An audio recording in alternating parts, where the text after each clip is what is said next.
Hello दोस्तों, इस video में हम बात करेंगे कैसे एक महान राजा से बना संत पीपा की अमर कहानी के बारे में। भारत की संत परंपरा में जिन महापुरुषों ने राजसत्ता, वैभव और अहंकार को त्याग कर ईश्वर भक्ति का मार्ग अपनाया, उनमें संत पीपा का नाम अत्यंत श्रद्धा से लिया जाता है। उनकी कथा केवल एक राजा के संत बनने की नहीं है, बल्कि यह आत्मबोध, वैराग्य, प्रेम और निर्गुण भक्ति की ऐसी यात्रा है जो मनुष्य को भीतर से बदल देती है। संत पीपा का जन्म राजस्थान के गागरोण क्षेत्र में हुआ माना जाता है। वे प्रारंभ में राजा पीपा के नाम से प्रसिद्ध थे। गागरोण का राज्य समृद्ध था। भव्य महल, विशाल सेना, सोने चांदी के भंडार और प्रजा का सम्मान। राजा पीपा वीर, न्यायप्रिय और दानशील थे, किंतु उनका हृदय भीतर से अशांत रहता था। राजकीय सुख सुविधाएं उन्हें संतोष नहीं दे पाती थीं। वे अक्सर सोचते, क्या यही जीवन का अंतिम लक्ष्य है? क्या मनुष्य का जन्म केवल भोग विलास के लिए होता है? राजा पीपा भगवान राम के अनन्य भक्त थे। राजमहल में प्रतिदिन पूजा पाठ, यज्ञ और भजन होते। वे स्वयं भी नियमपूर्वक राम नाम का स्मरण करते थे। फिर भी उनके भीतर एक खालीपन बना रहता। एक दिन उन्होंने सुना कि काशी में एक महान संत रहते हैं, स्वामी रामानंद। कहा जाता था कि उनके दर्शन मात्र से मनुष्य का जीवन बदल जाता है। यह सुनकर राजा पीपा के हृदय में तीव्र इच्छा जगी कि वे उस संत के दर्शन करें। राजा ने राजकाज अपने मंत्रियों को सौंपा और साधारण वेश में काशी की यात्रा पर निकल पड़े। काशी पहुंचकर उन्होंने स्वामी रामानंद के आश्रम का मार्ग पूछा। जब वे वहां पहुंचे तो देखा एक साधारण से वस्त्रों में लिपटे संत, जिनके चेहरे पर अद्भुत शांति और नेत्रों में करुणा की गहराई थी। राजा पीपा उनके चरणों में गिर पड़े। स्वामी रामानंद ने उन्हें उठाया और प्रेम से पूछा, कौन हो तुम? राजा ने उत्तर दिया, मैं गागरोण का राजा पीपा हूं। सब कुछ होते हुए भी मन को शांति नहीं मिलती। कृपा करके मुझे जीवन का सत्य बताइए। स्वामी रामानंद मुस्कुराए और बोले, राजा, सत्य बाहर नहीं, भीतर है।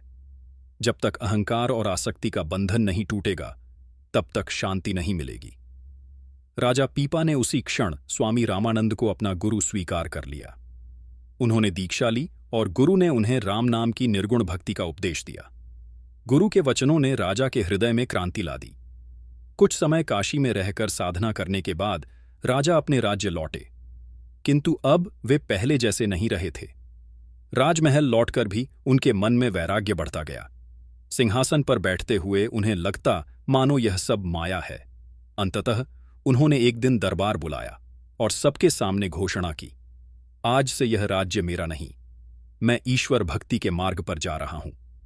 यह सुनकर दरबार में सन्नाटा छा गया। प्रजा रो पड़ी, मंत्री स्तब्ध रह गए, किंतु राजा पीपा का निर्णय अटल था।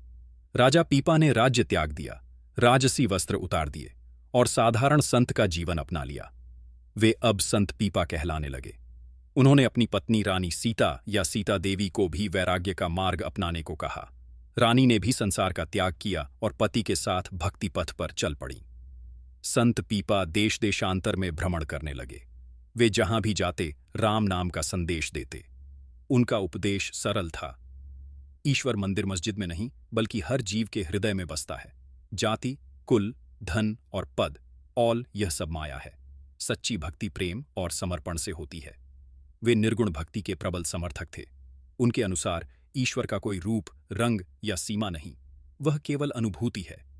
संत पीपा के भजन अत्यंत सरल पर गहरे अर्थ वाले होते थे।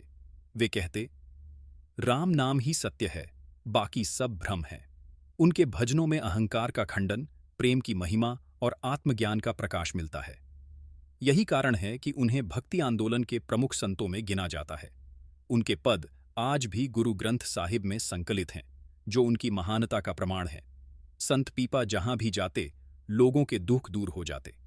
कहा जाता है कि एक बार एक अहंकारी विद्वान ने उनसे शास्त्रार्थ करना चाहा। संत पीपा ने मुस्कुराकर कहा, शब्दों से नहीं, अनुभव से ईश्वर को जानो। उस विद्वान का अहंकार उसी क्षण टूट गया और वह उनका शिष्य बन गया। संत पीपा का जीवन सादगी की मिसाल था। वे भिक्षा में जो मिलता उसी में संतोष कर लेते। उनके लिए राजा और रंक समान थे। वे कहते, जो स्वयं को शून्य कर लेता है वही ईश्वर को पा लेता है। जीवन के अंतिम समय में संत पीपा पूर्ण रूप से आत्मज्ञान में स्थित थे। उनके लिए जन्म और मृत्यु का भेद समाप्त हो चुका था। कहा जाता है कि उन्होंने देह त्याग करते समय भी राम नाम का स्मरण किया और परम तत्व में लीन हो गए। संत पीपा की कथा हमें यह सिखाती है, सच्चा सुख बाहरी वैभव में नहीं बल्कि भीतर की शांति में है। राजसत्ता त्याग कर संत बन जाना आसान नहीं, पर संत पीपा ने यह करके दिखाया। उनका जीवन आज भी हमें प्रेम, त्याग, समानता और निर्गुण भक्ति का मार्ग दिखाता है। संत पीपा अमर हैं, अपने भजनों में, अपने विचारों में और हर उस हृदय में जहां राम नाम बसता है। हमारे भक्ति चैनल को प्लीज सब्सक्राइब करिए। जय श्री राम।